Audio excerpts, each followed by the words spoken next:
अब माथि हेर्नु अप अप अप तल ठिक छ ल जानु होइन यस्तो मलाई त धेरै राम्रो भयो लाइन गयो हेर्नु त ल दुखेको साइड हैन ल मजा ल यसमा बिगा अर्को के हो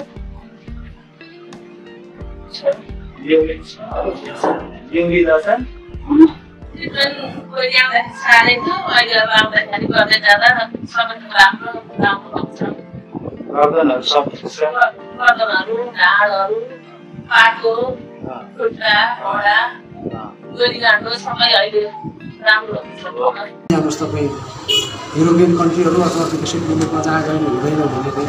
होइन त्यो एक्सिडेन्ट परिवेश यहाँदेखि कति दिन चलेन बिस्तारै बिस्तारै हिँड्दै गर्दै हिँडेपछि ठिक 2 दिन पछाडि ठिक भयो त्यस पछाडि यो ढाडमा समस्या देखा पर्यो ढाड दुख्ने पोल्ने खुट्टाहरू सबै झन्झन गर्ने यस्तो हुँदै गएपछि अहिले चाहिँ अलिकति यो यस्तो खालको नसालाई चाहिँ थिचथाच गरेर फर्काएर गर्ने चाहिँ यो 2 दिन भयो 2 पटक भयो धेरै रिलिफ गराएको छ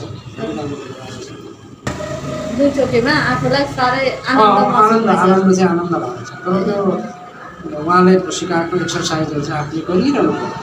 पर्यो चाहिँ वेट घटाएर आफ्नो ब्यालेन्स चाहिँ बस्नु पर्ने रहेछ तपाईँ पनि वेट बढी नै देखिँदैछ तर घटाउनु एकदमै अब नि तपाईँको लास्ट ट्रिटमेन्ट हुन्छ एउटा है धेरै परिवर्तनहरू सुरु दिनमा आउँदा अब